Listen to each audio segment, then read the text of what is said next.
Thank you all very much. I thought about calling in sick this morning, but I didn't think Leroy would buy that 2 years in a row. And then when I started to get up here, I look and I see Dennis has got the cameras rolling. I feel like I'm going to interrogation now. I have to remember exactly what I said last time he did. My story starts in Vietnam in 1964. I was a young Air Force captain, Shaw Air Force Base in South Carolina, and I received orders to Japan. I was married, we had 4 kids, our youngest was just about 6 months old. And so we packed up and we moved to Misawa, Japan. The unit that I was assigned to there had been flying over Southeast Asia from 1960. They started out at Bangkok and then they moved to Saigon about a year and a half before I got over there. I got my first missions out of Saigon in early 1965. Shortly after that, then that the Rolling Thunder operation started, and we started going into North Vietnam. Flew out of Saigon and alternated out of Udon in Thailand. And we'd fly over South Vietnam, Laos, and North Vietnam. It was in April of 1966. I had been there off and on for over a year and was on my 170th combat mission going into the lower part of North Vietnam, not too far above the DMZ. It was what we considered a milk run. The fellow I was flying with had not been down there for a while. We always went in, not always, we went a lot of times with 2 aircraft. One was the primary navigator and the other was the backup photo. I was flying the RF-101. The RF-101, for those not familiar, was a single-seat, twin-engine fighter, but ours did not have any guns on it. The R designated reconnaissance, and we were strictly photographers. We had a motto of kill them with film. The airplane had 7 cameras on it, and we could take very good pictures at 200 feet going nearly 700 miles an hour, or up to real high altitude and get good pictures. We had a couple of nice high altitude cameras. Like any other Kodak camera, we had to see what we're taking a picture of. We didn't have any radar. And if the weather was bad, we would go low altitude. This particular day, the weather was bad. I was flying on the wing of Curly Walker, and we had 13 targets we were going to cover that day. We hit all of them except the last one, and when I was on the turn into that target, I was thinking about getting back to Saigon. It was Saturday afternoon. We had a big villa that we lived in Saigon, and every Saturday afternoon we had a steak cookout. The pilot that had the day off would go to the commissary and pick up a bunch of nice thick New York strips, pick up a case of Rosé Matus, and we had a nice cookout. I was getting low on fuel, and I was thinking about where was the best place to stop and get fuel, either Da Nang. I didn't like to go to Da Nang. It was always a depressing place to me, but it would have been the quickest, and the other option was go into Thailand. And that thought was short-lived because suddenly there was a sickening thump, and I knew I'd been hit. I tried to make a radio call. My radio was dead, and I was able to go from a left turn. I was going to start a right turn and head for Thailand, which is the closest friendly territory. But I'd only managed to turn about 20 degrees, and there was a deafening explosion. The aircraft had pitched straight up. I was going close to 700 miles an hour. but running at low altitude, we'd stay below 500 feet above the ground. And I'd come across a ridge of hills, cleared the ridge by 100 or 200 feet. And had to be the luckiest guy in the whole world manning a 57mm gun there, because I had no more than passed the ridge of hills, and I think he hit me with the first round. It'd be kind of like hunting ducks at the 22. It's a pretty lucky shot. But anyway, it was a deadly shot. And as I said, when you're going nearly 700 miles an hour this way, and then suddenly in a split second, you're going straight up, well, your body's still trying to go this way. And the airplane was breaking up, the cockpit was full of fire, and my head had been pushed right down into my lap. And through the fire, I could see the ejection seat handle, and it said, "To eject, raise this handle." I thought, man, is that a good idea? I quickly tried to right myself in the cockpit. It was getting mighty hot in there. And when you pulled the ejection seat handles up, that blew the canopy off the airplane, and then squeezed the trigger, and there was a big cannon charge underneath the seat that sent you flying. The system was all pretty well, although rudimentary, automated. When the seat fired and went up the rails, once it cleared the rails, there was another initiator that fired and exploded and blew your lap belt open. Once the lap belt was open, it fired another charge that we called the butt kicker, that actually threw you out of the seat. So then you wanted to get separated from that seat so you didn't get tangled up in the parachute. Once that happened, then, depending on your altitude, the parachute would open either immediately if you were down low and slow, or after a couple of seconds if you're at higher altitudes. If you're way up high, it didn't open until you got down to 14,000 feet. In training, we'd always been taught to do everything manually. You squeeze the trigger, you go out, reach down and open your lap belt. When you're out of the lap belt, you push the seat away, reach over and pull your parachute. As I was reaching down to undo my lap belt, my parachute canopy was already opening. I had gained a lot of altitude, fortunately, and the airplane was almost at a stop when I came out of it. It rolled over, and I was hanging in the parachute, and the airplane is right beside me, fire roaring out of it, and it kind of did a circle around me and hit the ground. My plan was to try to get back to that ridge of hills I'd just come across.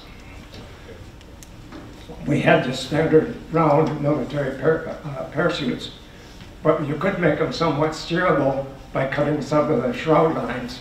And those lines were marked with red tape, and we carried a special knife for that occasion.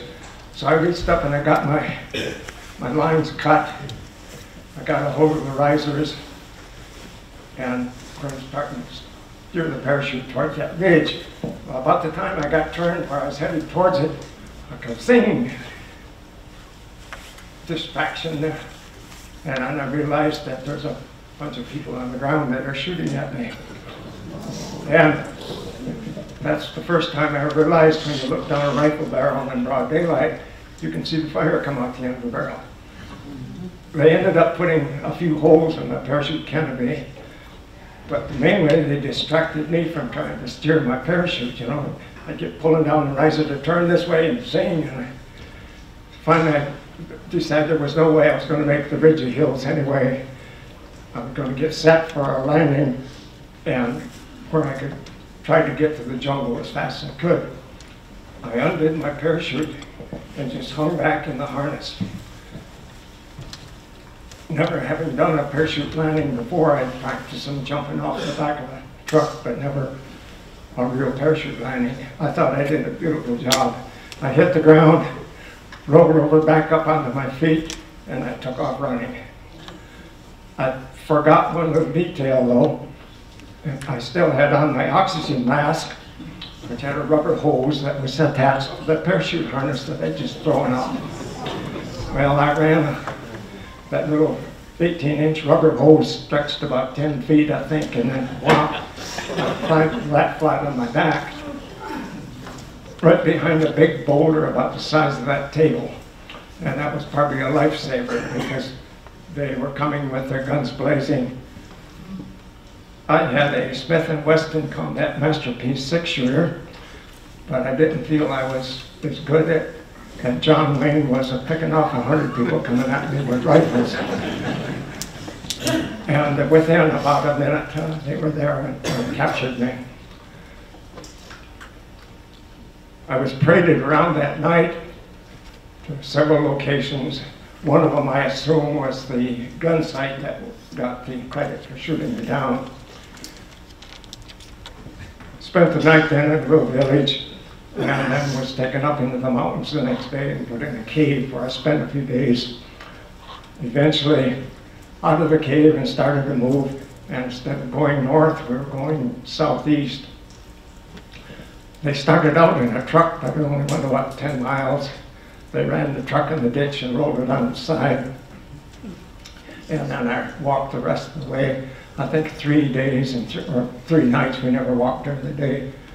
And ended up down by the village of Doughty. Up to that time, I'd been kept with the local militia, and I got along pretty well. There was one time there when a guy that said he was a Russian reporter tried to ask me some questions and slap me around a little bit. Otherwise, the treatment was pretty good, and I did get some pretty good food. There was only a couple of mock executions that took place in there. Shortly after I was captured, they had me kneel down on a dike between a couple of rice paddies, and they were behind me, had me kneeling down. I thought somebody was going to pop me off here and roll me in the paddy, but then next time they had me out heading back into a village, and of course I was blindfolded. Guy on each side of me, and we stopped, and I knew something was going on because they went on each side of me, and there was a lot of yakking going back and forth, and all of a sudden one of them reached up and pulled the blindfold off, and there were 3 guys lined up in firing squad fashion with their rifles, and they held them there for a few seconds, and then put them down and started laughing. They really had a good joke. From the time that I was shot down until I arrived in Hanoi was just about a month. I got shot down on the 2nd of April, 1966, and I arrived in Hanoi on the 1st of May. Along the way is where I spent a few days in the city of Vinh, where I went the first interrogations, and it was there that I spent just about a week. Probably one of the most miserable weeks, in fact, the most miserable week of my life. The treatment was absolutely horrible. About the 2nd day of interrogation, the interrogator said, "You might as well tell me what I want to know, because I can make the dead man talk." By the end of about the 3rd day, I started bleeding. It was absolutely brutal. But then on to Hanoi. And I thought I'd just cover it. I was in different camps there, and some of them different times.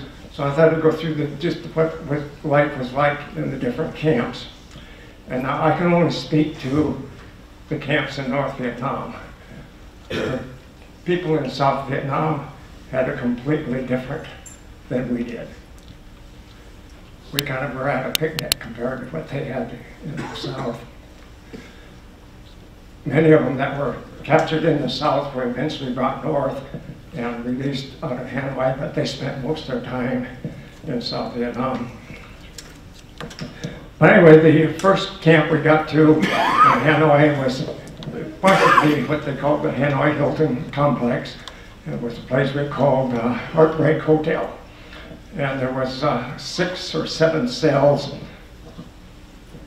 probably 5 feet wide, 6 feet wide. They had concrete bunk on each side, and built into the were stocks that they could lock from outside the door. I didn't get interrogated very much once I arrived in Hanoi to start with, because I'd been a month, like I said, and they had more recent shoot downs, and they had 2 other RF-11 pilots that they'd gotten closer to Hanoi, so they'd already had them for quite a while.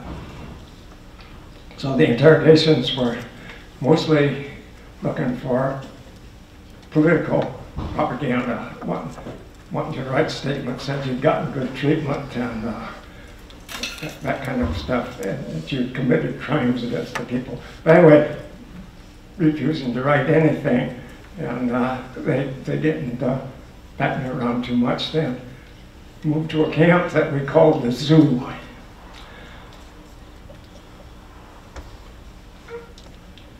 The Zoo got its name from the first guys that were brought in there. They said here they had, the animals were running loose and the people were in the cages. The building there, the first one that I was put into, the cell was about 8 feet wide and about 10 feet deep.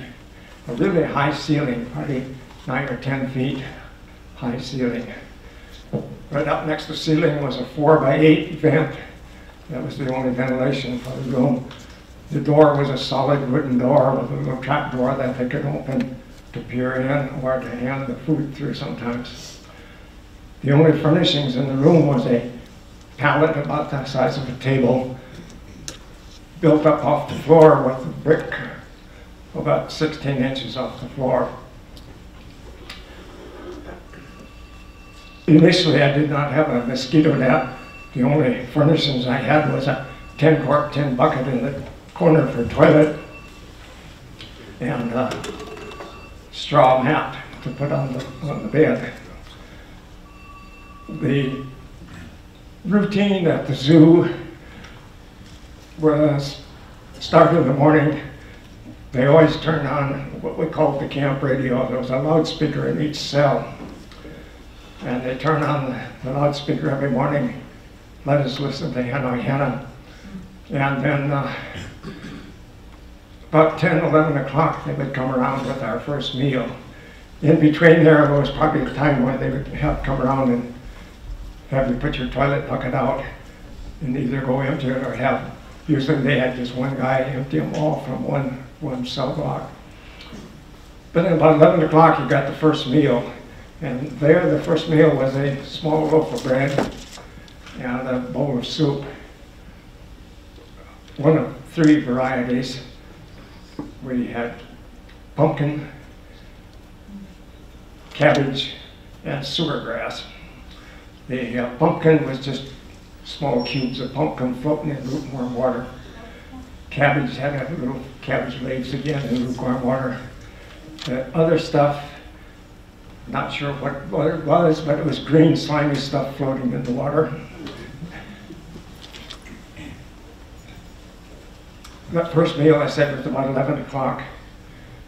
Then about 6 o'clock in the evening, we got another session with Hanoi Hannah. And then the evening meal would come around, the identical meal. Had a little ceramic jug that would get filled with water once a day. I spent about a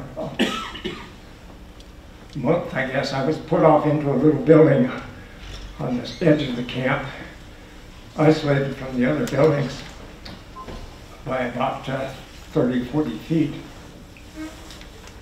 And one day, from the other building, they called out.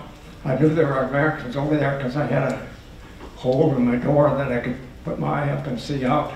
And I'd been seeing people come into the bath area there. And one day they called out and said, "Hey, new guy out there, who are you?" And so I got my name to them, and they wanted to know. Of course, the first question for a new guy was always, "When's the war going to end?" I thought it was going to be 1 year. When I got there, I started my counting down. I figured I got 365 to go, click that one off and on down. And about the 3rd time around, going through the list, I think, damn, I forgot it's leap year. I got an extra day to go this year. But they called out to me and wanted to know if I knew the tap code. And I said, no. And they started explaining it to me. And then I flashed back several years earlier when I'd gone through a survival school. And the guy in the class said, Dan, when we get into the compound and they lock us up in little cubicles, here's a code that we can use to communicate. Well, I didn't pay attention to the guy because they were going to pretend they captured us out in the mountains after trekking through the mountains for a week. And we're only going to be in there for one day. I'm going to rest. I'm not going to spend my time trying to talk to you with a tap code when I can talk to you in person tomorrow. So I just ignored what he told me. But now, when they mentioned that, boy, that came back to me just like a light bulb went off. And I said, yeah, I know it. I was completely isolated from anybody else other than this once in a while conversation I get from them. But I laid out there on my pallet and I would practice that code. And the code was 25 letters. You had to drop the letter K from the alphabet. If you needed a K, you just substituted the letter C. And then you had 5 rows, 5 letters in each row, and used a series of taps to indicate which row and then which letter in the row. So if I would give my name Dan, I'd go, and I've spelled out my name. And so I practiced that. I spent a month separated out there from anybody else until I moved into another cell that had somebody living next door to me. And I was able to send the code very well, but did I have one heck of a time trying to translate the code coming back through the wall the other way. These walls were thick masonry construction. And at first got there, I thought you really had to wrap that thing hard.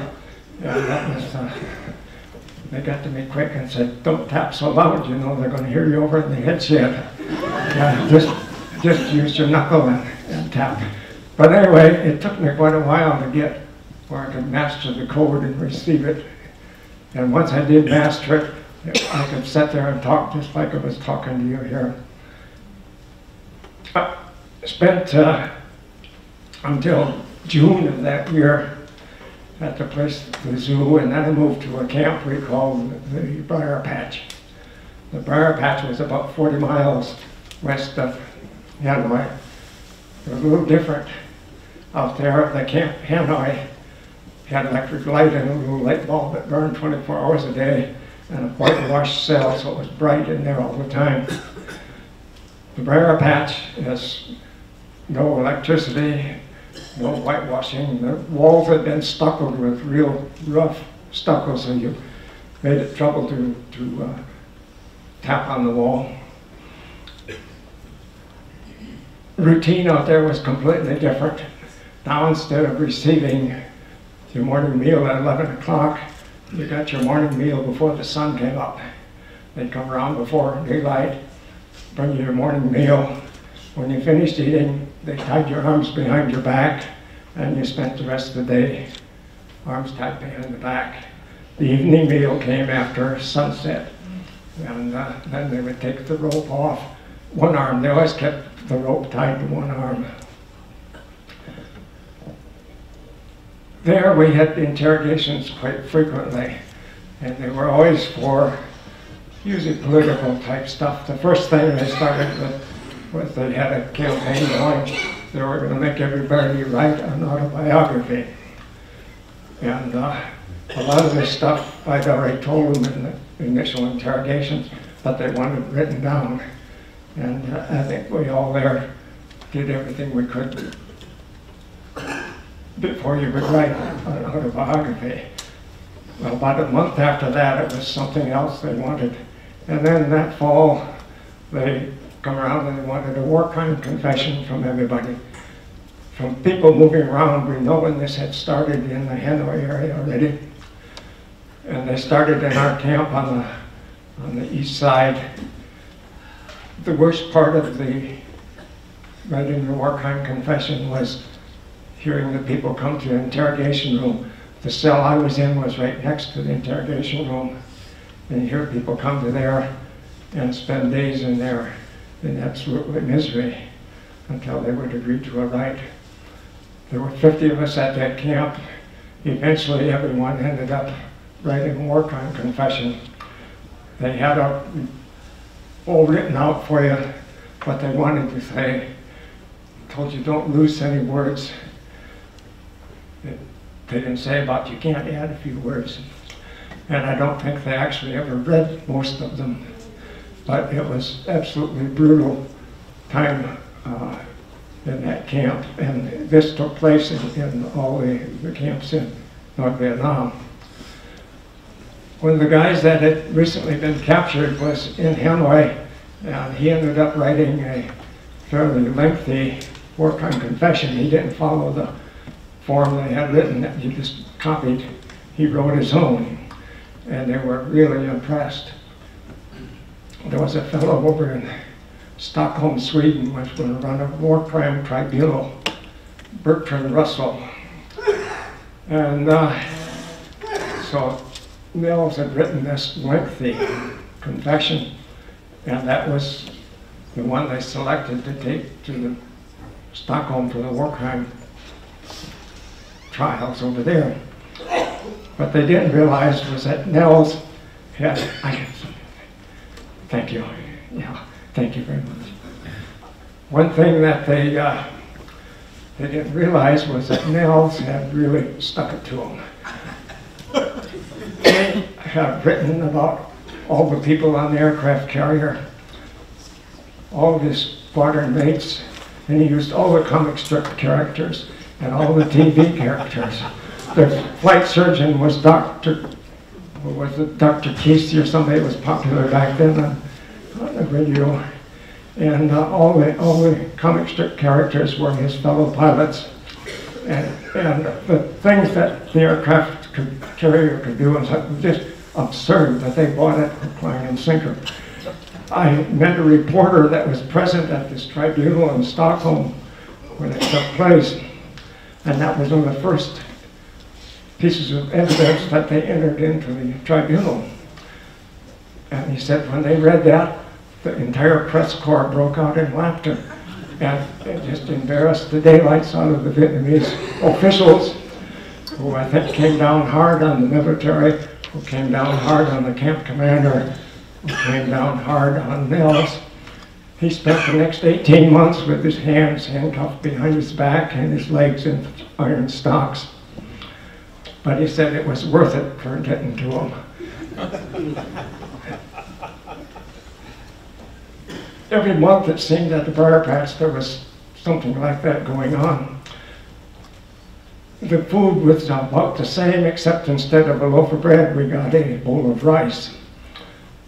One of the first meals I had there, I'd sat down on my pallet to eat, and I reached down in pitch black to get my bowl of rice, and something ran across my hand. Finally realized that the place was full of these big water roaches, and if you set anything down, they just covered it immediately. So you had to put the rice in your lap and keep swishing them away to keep them from getting the food. The food was soup was about the same as what we'd had in Hanoi, maybe not as much vegetable in it. Everybody there suffered from vitamin deficiency, very. We had 4 of the guys that were there during the time I was there that ended up legally blind because of vitamin deficiency.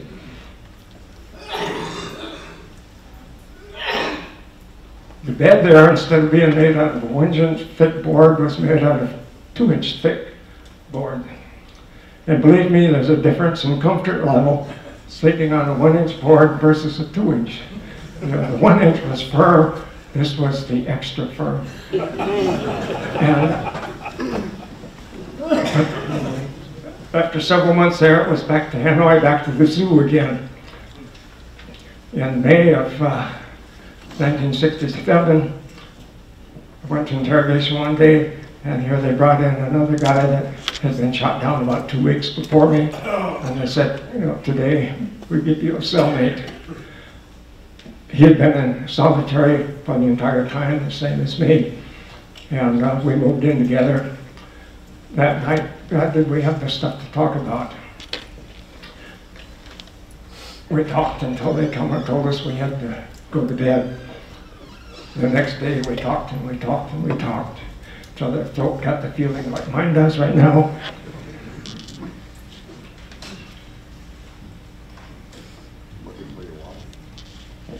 Now I got to do a little snort here.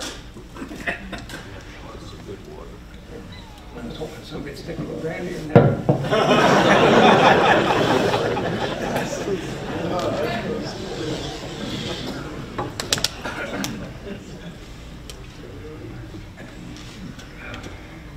Anyway, we talked and we talked, and that went on for days. And finally, after a while, you end up about things to talk about. And we're living in this 8 by 10 or 12 foot room, 24 hours a day, 7 days a week. We'd get out for a bath maybe once a week, depending on your attitude. You know, we were always getting taken in for attitude correction. And sometimes you wouldn't go for 2 or 3 weeks. Back at the briar patch, sometimes we'd go a month to 6 weeks without getting out for the bath. But Art and I, we talked and we talked. And then, you know, after a year, we're still in that little cubicle. And I've heard every funny story he ever knew, probably a couple of times. And same with him and me, and we still give the courtesy of laughing at him. But then after 2 years, you know, it's kind of hard to laugh at the same damn story. And we ended up in that cell for 2.5 years. And then when we moved to a 4-man cell, but he was still there with me for another year. By this time, the treatment, there was interrogations had boiled down. They were more just political harassment. You would go in and they would ask you the same questions over and over, and then go over why you were in such trouble, and if you had a good attitude, you would get better treatment. They never said they were punishing you or something. They're always helping you think correctly. But this went on and on. And then in 1968, they started really a good guy treatment program. Things started improving. They talked about a lot of people going home soon and wanting to know if we were going to have to say about them when we go home. And this went on for several weeks. And then the bombing stopped in North Vietnam unilaterally. The next day, our treatment went right back downhill again. No more talk about going home soon. And we were right back where we'd started from. The next year, we had an escape out of, they called it the zoo annex. It was the zoo, and there was an area that they'd opened up to keep prisoners in right next to it. And the escape had taken place there. 2 guys got over the wall one night, and they didn't get very far. They were recaptured, brought back, tortured brutally. One of them died, the other one ended up surviving. But then they started a purge of everyone in every building in the camps. They found out, of course, they went through the cell that the guys had escaped from, was a 6-man cell. So the other 4, they were the first to get worked over. And they, you know, I've heard recent years that torture doesn't work. Well, if you're torturing just one person, no, you can give them all kinds of BS and they got nothing to back it up. But when you've got 4 different people and they keep you separated and they keep going at you until the stories all match, it does work. It took them some time. They finally got all the information from that. Then they went to each building. We had a communication network not just tapping on the wall, but sending code in flash code. These little vents on up in our cell, some of the beds were loose. You could hang those over and turn them over, and the cleats on the back could climb up and see out those vents. Some of the cells that had two men in, one would stand on one's shoulders and get up. And the building I was in was the first one established this. The guys up there, one day waving, pretty quick somebody clear across the camp coughed. He waved in code. The guy coughed back in code. And suddenly we had a communication link across camp. Well, then the camp annex was across the wall from us, but the building next to us had a view of one of the bathing areas over there. And they started that, and the same thing, they got connection. The guys on the other side, we used hand code. We had two different hand codes that we used. One was similar to the mute deaf code with one hand. The other was the long distance code, which you use two hands to form the letters. But anyway, we knew everybody that was in that side of the camp, and we had all the names. And we'd come across to the building that we called the garage, and then we had a note drop between the building that I was in and the garage, and they dropped a note there. I was the note guy for our building, and when you got out to Bath, I'd pick up the note and bring it back. Writing notes was quite difficult. Our toilet paper was kind of like a very rough brown piece of coloring. Take a piece of that, get a chip of brick or a chip of coal, file it smooth on the floor, and make a writing utensil. It was really hard to get really small, but you could cram a lot of information into a small note, roll that up, pull a string out of my blanket, tie that note up as small as I could, and then I had to keep it on myself someplace where they wouldn't find it during our shakedown inspections that we had every week, because you didn't know when you were going to get to the bath area again. But anyway, pass that on. Well, during this purge, they found out about the link across the camp, across the note drop to our building, and it just went right down the line. All the senior officers were pulled out and just brutalized for weeks on end. They found out everything about our tapping, and I knew they knew before that about the tap code. They knew it, and they knew basically how it worked. On occasions, they would take somebody out of a cell, take them for interrogation for bath, and then one of the interrogators would stay in the cell and try to tap on the wall. And I swear, they tapped with an accent. You could pick it up the instant you knew it wasn't who was supposed to be tapping on the other side. And I had them twice, tried to entrap me that way, and it was just instant you knew it wasn't legit. I said that the treatment was just brutal for several weeks there. This little vent up in our cell, they closed those all off. The summers in Hanoi were brutally hot, and without any ventilation at all, you just perspired 24 hours a day. My fingernails had all come loose and just dangled there.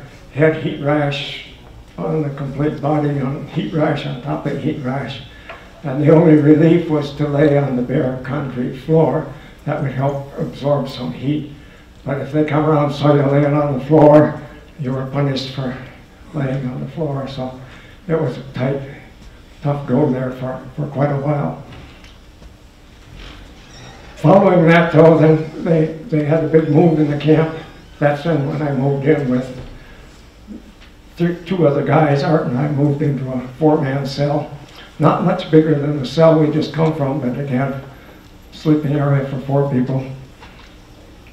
But they started loosening up on our communication. They knew we communicated so well that it was just impossible for us to stop. And so they still tried to tell you not to do it, but there wasn't any great punishment for it.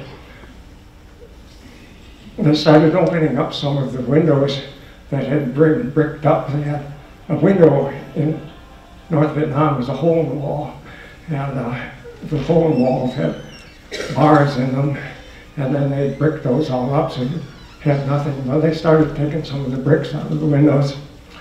And then September 1969, Ho Chi Minh died. A very solemn time for the camp officials and the guards. But then following that, within a couple of weeks, a major change in our treatment. They come along and they took out all the bricks out of the windows. They started leaving the shutters open, letting fresh air starting to let us out every day for more exercise. And started, we still weren't able to mingle with in the other cells. They'd let one cell at a time out. But it was just a major improvement. The food quality wasn't any better, but the quantity got better. We started getting more to eat. And that was just because of the regime change. Once Ho Chi Minh died, they knew that if we were going to be any value to them at all, when it come time to end the war, that we better be in better shape than what we were in. When I was captured, I probably weighed 185 pounds. At one point, I got down where I estimate about 115 pounds, so I was pretty much skin and bones. Another camp that I was in then was out west of Hanoi again, about 25 or 30 miles. And here was in with a bigger group. There were cells that had from 4 to 6 in, and then I was in the big cell that had 20 of us in. When I moved in there, I thought, God, why I'm with all the old guys? I thought I was in with the senior officers, because here's all these dilapidated looking people, until I realized I'm just dilapidated as they were. And but anyway, of course, when you moved in with somebody new, it was, you know, what's your data rank? Senior man's in charge. And thank God, Bob Purcell was there. Outranked me by 1 day. And so he was the senior officer in the group. Back when I first got my first cellmate, when Art moved in with me, that was his first question, you know, what's your data rank? Well, I outranked him by about 2 years. And he says, okay, Dan, you're the commander and I'm the man.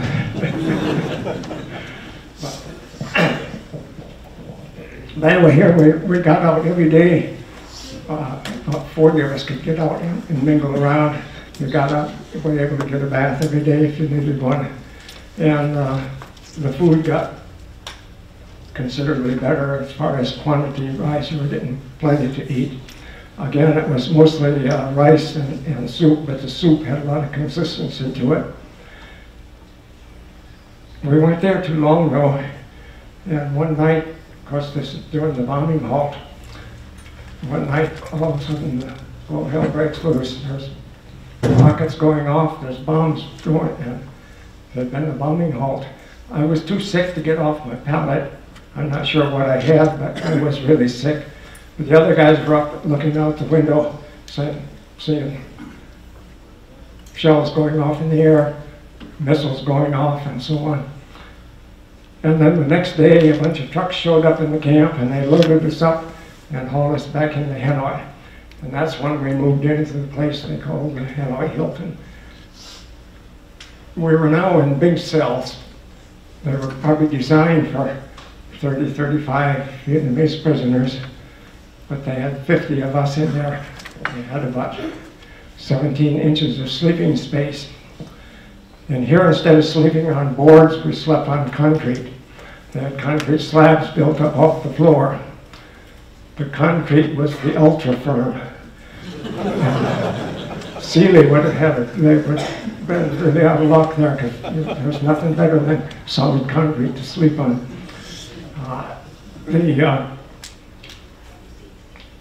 It was really actually a good move for us, because now we've got all the diverse backgrounds of people.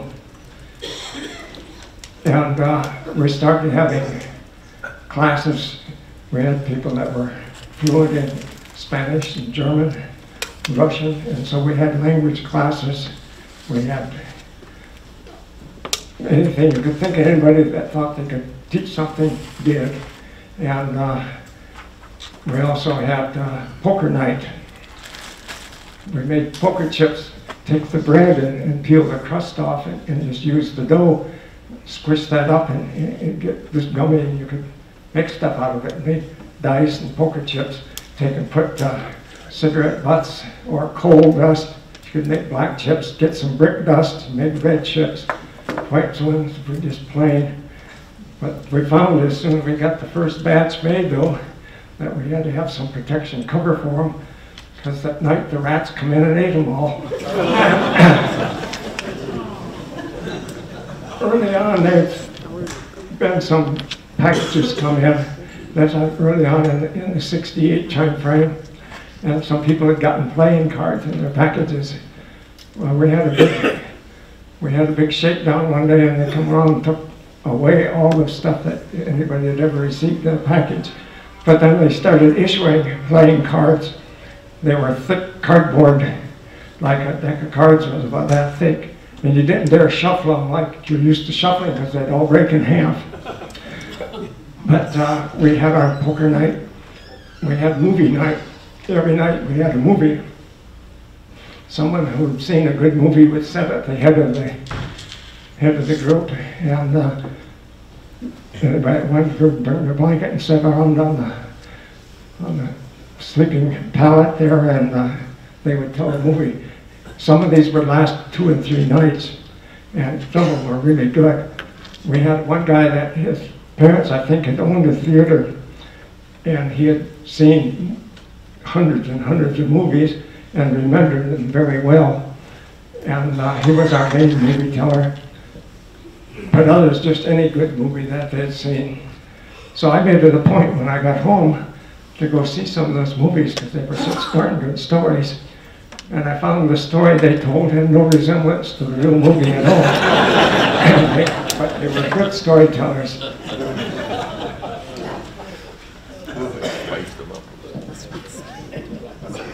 After some time there, they started the bombing again in earnest and very close to Hanoi.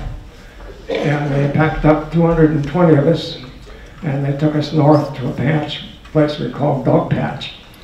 Dog Patch would have been a beautiful place to visit. It was up near the China border, in beautiful karst jungle-covered mountains there, and lots of birds around. There was a little stream come down the waterfalls not too far from the camp. You could hear the water, and the stream meandered right through our camp. Would have been a beautiful sight, except they built the buildings right over top of this little stream. Now, instead of having a tin bucket for a toilet facility, we had a hole in the floor. I felt sorry for the village that was right downstream from us getting their water from that nice little brook that came out of the mountains.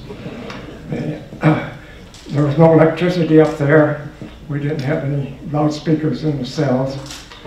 But the camp commander would come around on occasion and read newspaper articles. And when we heard that in October of 1972 that they were bombing with B-52s into North Vietnam, we all cheered, and he didn't think that was a good idea. But at that time, treatment was not really bad.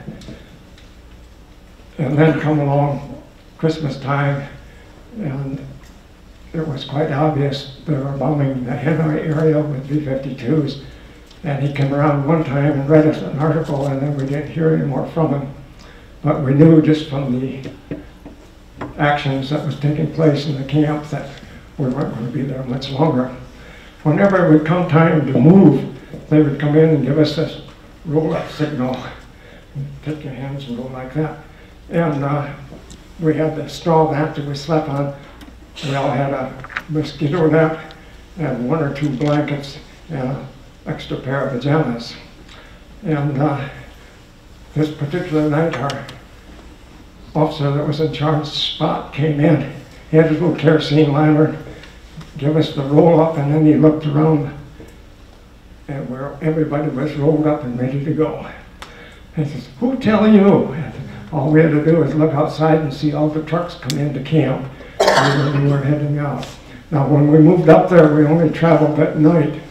On the way back now, we took off early in the morning and went all day.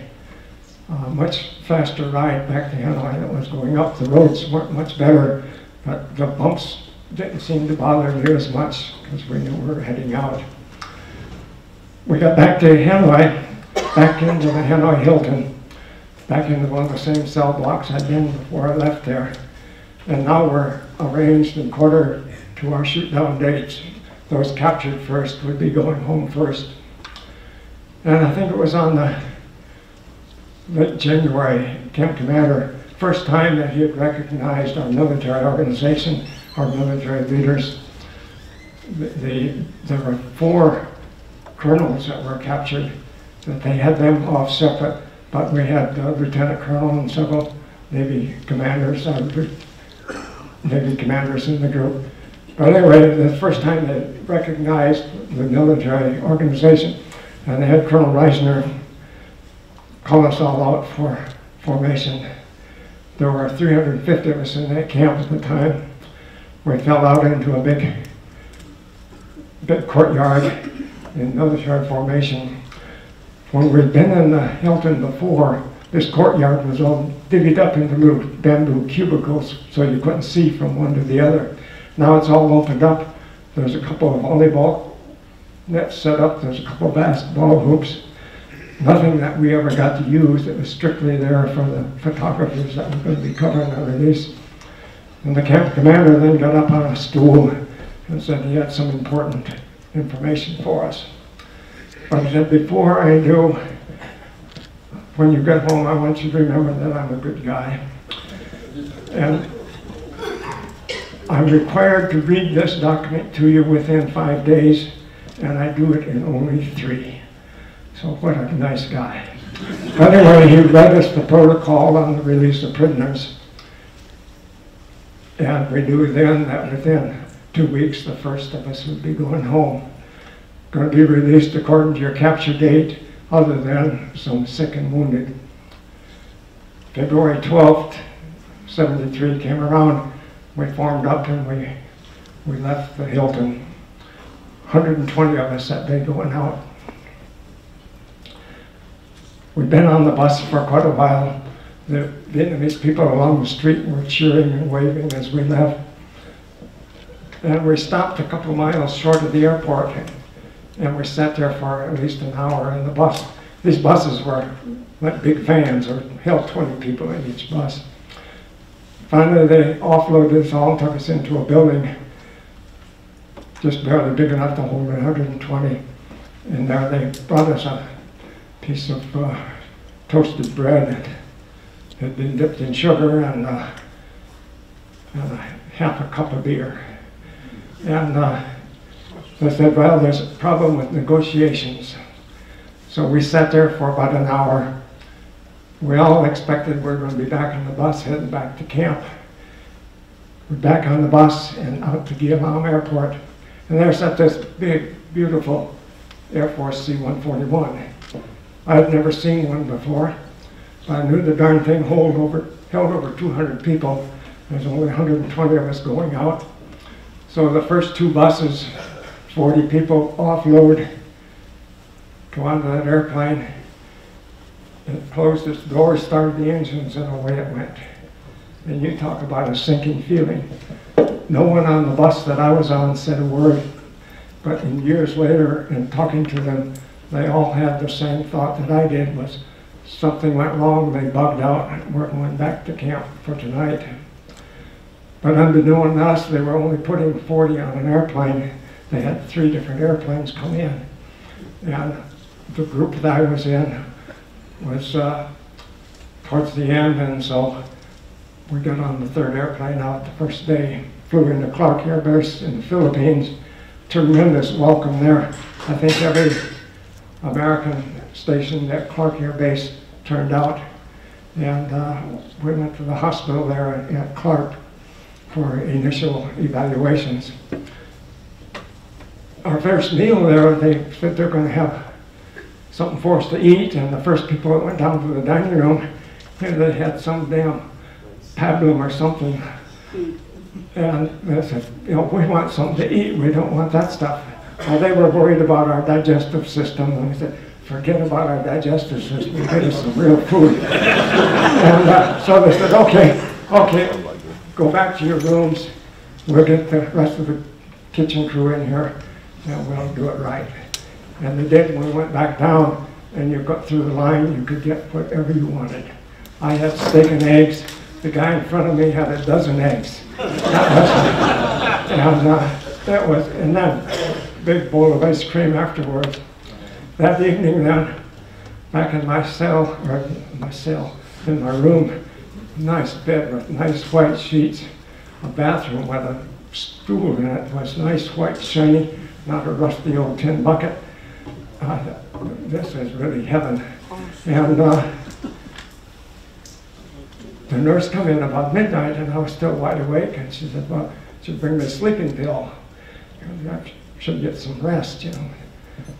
Well, she brought me a sleeping pill, and I came back about 2 o'clock, and I was still wide awake, and she gave me another sleeping pill. Finally, she came in and says, why don't you just go down to the kitchen, you know, it's open, you can go down there and help yourself. Whatever you want. I went down and made myself a ham sandwich. Forget the bread, I had 2 slices of ham about that thick, about that big, and a big slice of cheese. I spent 3 days there at Clark, and then loaded a C-141. Got my first flight to Hawaii. We landed in Hawaii at 4 o'clock in the morning for a 1-hour refueling stop. And then back to St. Louis, Illinois, Scott Air Force Base. And that's where I got off the airplane and met my wife. The kids and my parents came down the next day. It's the first time I'd seen my little boy. You know, he was less than 2 years old, and now, damn, he was taller than I was. And they all had long hair. But anyway, I met them, and I spent almost 2 weeks in the hospital there at St. Louis. I spent a lot of time in the dentist chair getting the teeth that had been chipped. I think the rice farmers over there got paid by weight, and when they did their rice, they swept up a lot of little pebbles in it because there were lots of little stones in the rice. Really hard on the teeth. Plus, not having a toothbrush most of the time for 7 years was kind of not good for the dentist. They didn't like that, not brushing that often. So. But anyway, then it was back up to Ladysmith, 1st of March of 1973. I returned to my hometown of Ladysmith, and I think the whole town turned out. They let school out. The kids were all there, and we parked right in the middle of Main Street. And I got to meet a lot of my extended family there, and just one heck of a good time. So unlike a lot of people that come by that weren't welcome back, I had one tremendous welcome when I come home. So that kind of summarizes my time in Vietnam. I thank you very much for listening, and hope I haven't bored you too much. Thank you.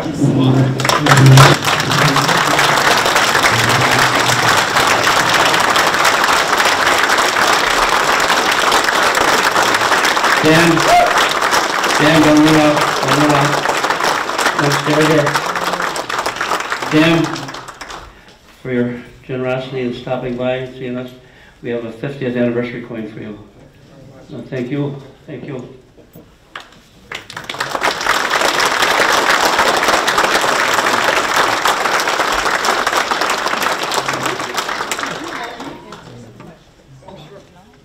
We have a few minutes for that. We do have to kind of stand still.